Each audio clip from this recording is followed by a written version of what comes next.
나를 사로잡은 주의 말씀. 한 번 더 하겠습니다. 나를 사로잡은 주의 말씀.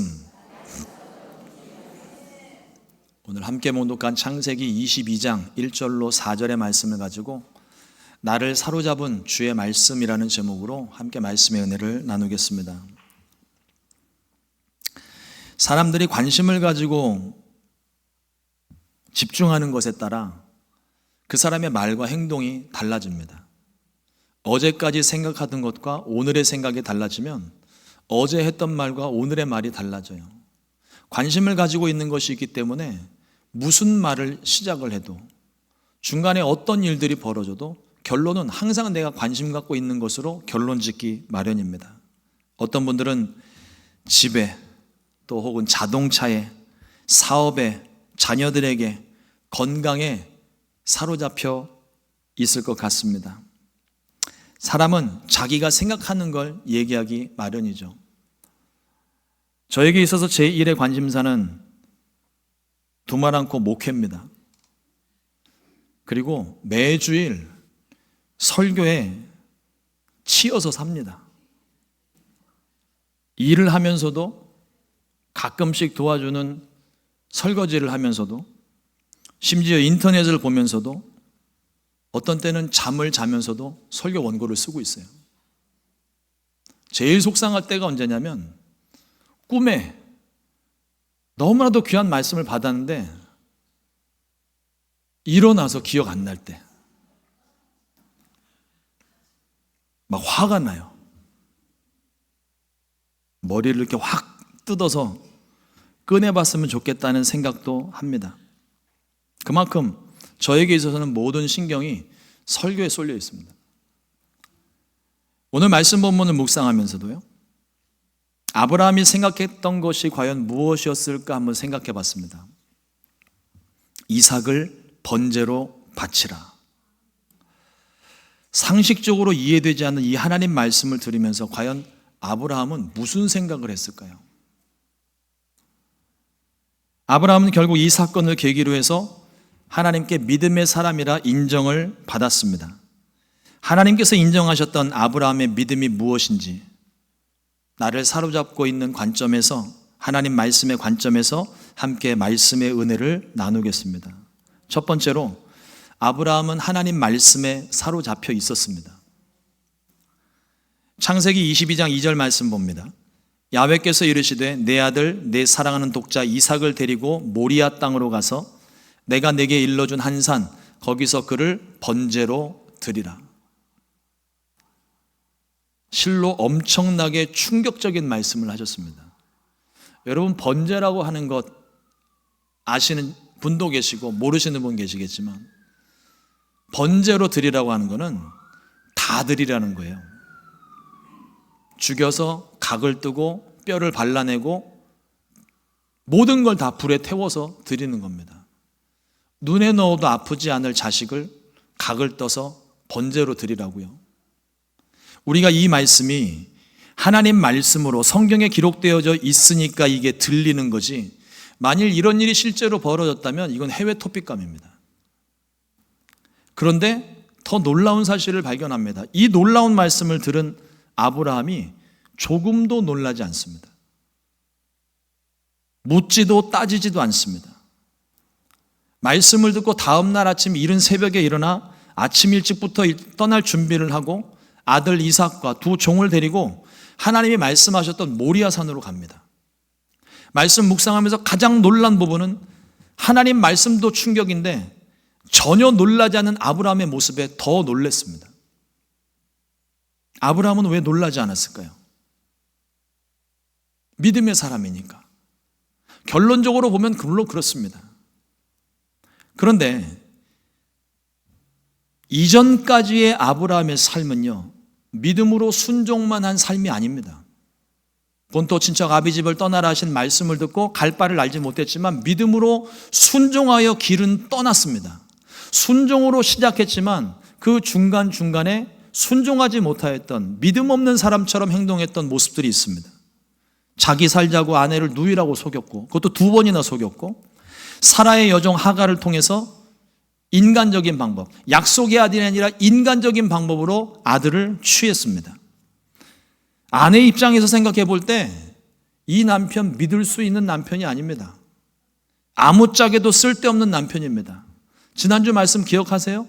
평생 왼수, 사라에게 있어서 아브라함이 그런 사람입니다. 이런 면으로 생각해 본다면 사라도 대단한 여자입니다. 그런데 하란 땅을 떠나 하나님의 인도하심을 받은 아브라함은 반복되는 실패 속에서 이스마엘과 이삭만 얻은 게 아닙니다. 하나님을 얻었습니다. 이건 정말 중요한 부분이에요. 아브라함은 하나님의 시험에서 계속 실패했어요. 그러나 실패가 반복되면서 그가 패배자로 끝난 것이 아니라 점점 더 하나님을 믿게 됐다는 겁니다. 그 결정적인 사건이 창세기 17장에 기록이 됩니다. 창세기 17장 1절 말씀에 아브라함이 99세 때에 야훼께서 아브라함에게 나타나서 그에게 이르시되 나는 전능한 하나님이라 너는 내 앞에서 행하여 완전하라. 언젠가 이 부분을 말씀으로 좀 더 깊이 있게 나눌 기회가 있기를 소망을 합니다. 다만 아브라함의 나이를 한번 생각해 보세요. 아브라함이 이스마엘을 낳을 때가 86세입니다. 그 말씀이 창세기 16장 제일 마지막 절 16장 16절에 아브라함이 이스마엘을 낳을 때 나이가 86세라고 기록을 하고 끝나요. 그런데 바로 이어지는 다음 절로 이어지는 17장 1절에서 갑자기 99세로 건너뜁니다. 하나님은 아브라함에게 말씀하시기를 갑자기 나타나셔서 너는 내 앞에서 행하여 완전하라 말씀하시는 거예요. 이게 어떤 의미일까요?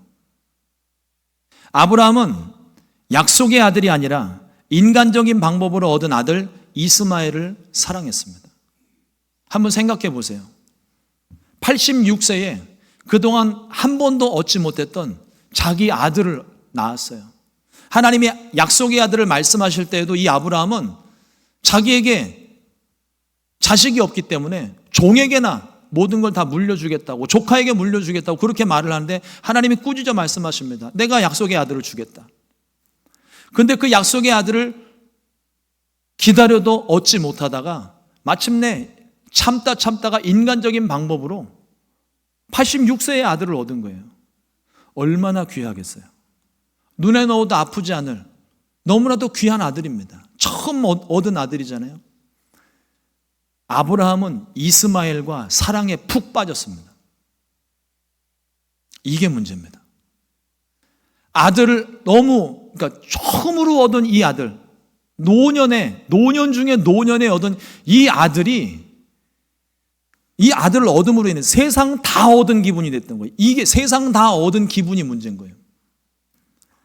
하나님의 음성을 듣지 못합니다. 사랑에 완전히 푹 빠져서 하나님의 음성을 듣지 못하는 거예요. 여러분, 86세에 이스마엘을 낳았고 하나님이 99세에 갑자기 말씀을 하세요. 그 기간 동안 하나님은 침묵하셨습니다. 정확히 말씀을 드리면, 미루어 짐작컨대 하나님 분명히 말씀하셨을 거예요. 하지만 이스마엘 때문에 아브라함이 완전히 사랑에 푹 빠져서 어떤 말도 들리지를 않은 겁니다. 관심이 없는 거예요. 아침에 일어날 때부터 저녁에 잘 때까지 이스마엘을 옆에 끼고 물고 빨고 먹이고 재우고 놀고, 이스마엘을 위해서라면 이 아브라함이 아버지로서 할 수 있는 모든 것, 이제 내가 언제 죽을지 모르는데 할 수 있는 모든 것들을 다 해주고 싶었습니다. 결과적으로 하나님의 음성을 듣지 못하게 되는 거예요. 아브라함은 하나님의 음성을 듣고 말씀에 사로잡혀 본토 친척 아비집을 떠났던 사람입니다. 지금까지 하나님의 음성을 듣고 달려왔는데 갑작스러운 하나님의 침묵이 아브라함에게는 굉장한 충격이었던 거예요. 불러도 대답 없는 하나님.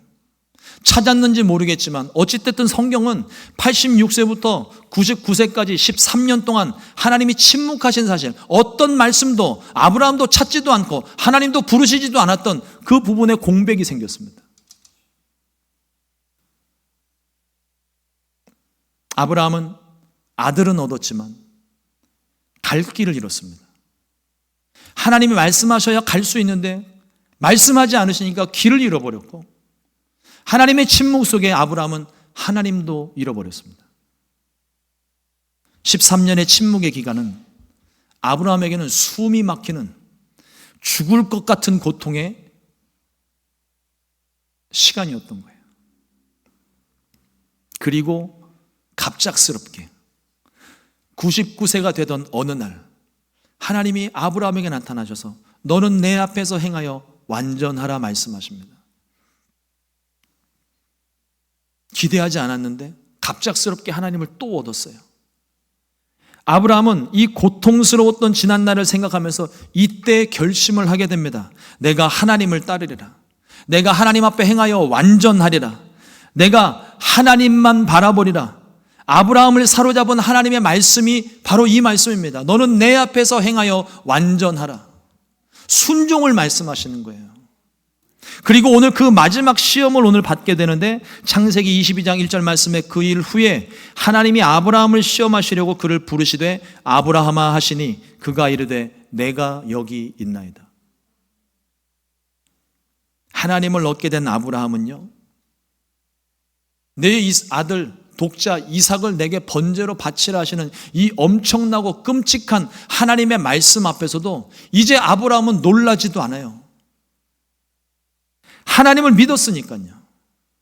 하나님께서 모든 것을 책임지신다는 것을 이제 확실하게 믿었습니다. 염려가 되지 않습니다.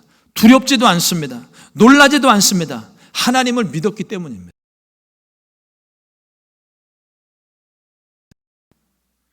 기도가 응답되고 복받는 것, 문제가 해결되고 복받는 것이 이게 우리들의 목적이 아니에요. 물론 하나님은 우리의 기도를 들으시고 문제를 해결해 주시고 응답하시고 복 주시는 하나님 맞습니다. 그러나 이보다 더 중요한 것은 하나님, 그분 자신입니다. 내 삶의 제1의 목적은 하나님을 얻는 거예요. 하나님을 잃어버리면 안 돼요. 여러분, 세상에서 모든 것을 다 얻었어도 하나님 잃어버리면 그건 다 잃어버린 겁니다. 그러나 내가 가진 것 없고 부족하고 채워지는 것 없고, 그래도 내가 하나님을 얻었으면, 내가 하나님을 믿고 있으면, 내가 하나님과 함께 동행하고 있으면 우리는 세상의 모든 것을 다 얻은 것입니다. 여러분, 우리가 하나님을 믿는 게 단순하게 기도 응답받고 문제 해결되는 것, 이게 목적이 아니에요. 나와 함께 평생토록, 아니 나와 함께 영원토록 함께 동행하시는 그 하나님을 얻는 게 우리 생애의 제1의 목적이 되어야 됩니다. 우리가 예수님 믿는 이유가 바로 그거거든요. 고난의 과정들을 통해서 우리가 얻게 되는 것은 하나님입니다. 고난이 아무리 오래도록 지속이 되어도요, 그 속에서 하나님이 나와 함께 하신 사실이 믿어지면 그 고난이 고통스럽지 않아요. 저와 여러분들이 그 기억을 가지고 있잖아요. 문제 해결되지 않았지만 내가 내 기도를 들었다, 내가 응답하겠다, 내가 너와 함께 하겠다, 이 말씀 한마디만 들어도 내 마음이, 죽을 것 같았던 내 마음이 시원하게 자유함을 누리게 되는 거예요. 문제는 아직 해결되지 않았습니다. 그러나 내 마음에 평안함이 임한 것은 하나님이 나와 함께 계시는 것, 그게 믿어졌기 때문에, 내가 하나님을 얻었기 때문입니다. 그러나 문제가 시간이 지나면 이 또한 지나가리라, 다 지나가고 문제가 없어지는 것 같아도요, 그 과정을 통해서 내가 하나님을 얻지 못했으면 그건 시간 낭비한 거예요. 헛고생한 겁니다. 어차피 우리의 삶은 고난의 연속이에요. 또 다른 고난이 찾아오게 될 때 나는 그 고난을 또 힘겹게 버티면서 살아갈 겁니다. 그러나 고난을 통해서 하나님을 얻은 사람은 이어지는 고난 속에도, 멈추지 않는 고난 속에서도 내가 주님과 함께 있으므로 그 고난을 평안한 가운데 넘어갈 수 있어요. 마음의 안정감을 가지고 이겨낼 수 있는 것입니다. 어떠한 고난과 시련이 있다 할지라도 우리를 지키시고 인도하시는 하나님을 믿으면, 우리의 생명의 근원 되신 하나님을 얻으면 조금도 문제될 것이 없습니다. 아브라함이 환경이나 자신의 상황들을 봤다면 아마 오늘의 이 말씀 순종하기 쉽지 않았을 거예요. 여러분들 입장에서 한번 생각해 보세요. 하나밖에 없는 내 아들. 이제 이스마엘은 이미 떠났습니다. 100세에 얻은 아들이에요. 이스마엘하고는 차원이 또 달라요. 100세에 얻은 아들, 이제는 이게 정말 마지막 아들일 것 같은 거예요. 그 100세에 얻은 아들을 하나님께 드리라고요? 그것도 잔인한 방법으로? 번제의 방법이 어떤 건지 우리는 이게 말씀을 통해서 글로써 번제가 뭐다라는 걸 알지, 실제 번제의 방법을 아는 사람은 이게 쉽지가 않은 겁니다.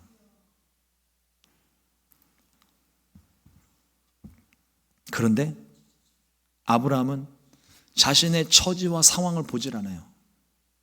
내 입장이 중요한 게 아니에요. 하나님을 바라봅니다.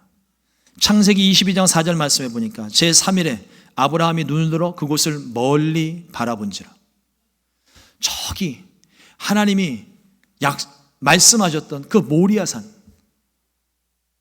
모리아산이 보이는 거예요. 그곳은 내 아들 이삭이 죽어야 되는 장소인데 또 다른 눈으로 보니까 내 아들 이삭을 원하시는 하나님이 거기 계시는 거예요. 멀리서 아브라함은 그 산을 바라봅니다. 아브라함은 하나님 말씀에 사로잡혀 하나님만 바라봤고 하나님이 말씀하신 곳만 바라봤고 그 길을 또 걸어갑니다. 아브라함의 마음은요, 이삭을 바치는 그 마음보다 더 중요한 마음이 있어요. 하나님을 다시는 잃어버리고 싶지 않은 겁니다. 13년의 고통이면 충분했던 거예요.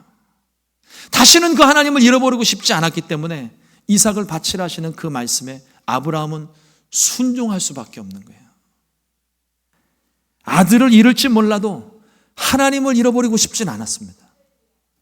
아들은요, 100세에 얻었다면 110세가 되고 120세가 되고 죽기 직전까지라도 하나님이 원하신다면, 하나님이 허락하신다면 아들은 얼마든지 얻을 수 있어요. 그러나 하나님은 달라요. 하나님 잃어버리면 그 하나님을 다시 찾는 게 너무 고통스럽고, 계시지 않는 동안 내가 죽을 것 같은, 오직 그 말씀 하나 때문에 순종하면서 지금까지 왔는데 죽을 것 같은 거예요. 아브라함은 하나님을 잃어버리고 싶지 않았습니다. 우리의 도움은 오직 하나님께만 있습니다. 환경이나 문제를 바라보지 마세요. 눈을 들어 하나님을 바라보시기를, 하나님을 얻게 되시기를 주님의 이름으로 축원합니다. 둘째로, 예수님도 하나님 뜻에 사로잡혔습니다. 누가복음 22장 42절 말씀에 이르시되 아버지여, 만일 아버지의 뜻이거든 이 잔을 내게서 옮기시옵소서. 그러나 내 원대로 마시옵고 아버지의 원대로 되기를 원하나이다 하시니. 눈치를 채신 분들이 계실지 모르겠지만 이 말씀은 저를 사로잡고 있는 말씀입니다. 어떤 일을 결정을 하더라도 하나님의 뜻이 우선이 되는 거죠. 내 욕심과 내 바램대로 기도할 수 있고 결정할 수 있지만, 그러나 결국 일을 성취하시는 분, 일을 이루시는 분은 결국 하나님이십니다. 그 하나님의 뜻대로 돼야 되는 거예요. 교회도 내 뜻대로 되면 안 되고 하나님 뜻대로 돼야 되고, 내 삶도 내가 계획하고 생각한 대로 가는 게 아니라 하나님 뜻대로 가는 것이 바른 길을 걷는 길입니다. 예수님은 하나님 뜻에 순종하셨습니다. 하나님의 뜻은 인류의 모든 죄를 짊어지고 우리를 대신하여 십자가에서 예수님이 죽으시는 거예요. 우리의 죄를 용서하시고 우리의 죄값을 지불하시기 위해, 그래서 우리를 구원하시려고 이 땅에 오셨고 십자가에서 하나님의 뜻을 완성하셨습니다. 다 이루었다. 하나님의 뜻을 이루셨어요. 여러분, 진정한 자유는요, 내 마음대로 나 하고 싶은 대로 하며 사는 것이 아닙니다. 자유라는 것은 법이라는 테두리 안에서 보장받을 때 자유가 존재하는 거예요. 법이라는 테두리가 없게 되면, 법이라는 테두리 없이 내가 하고 싶은 대로 하게 되면 그건 방종이 됩니다. 우리가 자유할 수 있는 건 하나님의 법 안에서만 자유할 수 있습니다. 우리가 주 안에서 누리는 자유를 말하는데 이 자유는 하나님의 뜻에 순종할 수 있는 자유예요. 내가 교회 안에서 자유할 수 있는 것, 내가 내 마음대로 교회 안에서 내가 뭘 하든지 상관없다, 이런 뜻이 아닙니다. 하나님의 뜻이 무엇인지를 분별하고 그 뜻 안에 내가 순종할 수 있는 자유, 이 자유를 말하는 거예요. 하나님 뜻에 여러분 순종할 수도 있지만 불순종할 때도 있잖아요. 우리에게 선택의 자유를 주셨습니다. 그러나 진정한 자유는 어떤 것에도 어떤 상황에도 제약받지 아니하고 유혹이 있을지라도 결단하고 하나님 뜻에 순종하는 게, 이게 진정한 자유예요. 구속받거나 굴복당하는 게 아닙니다.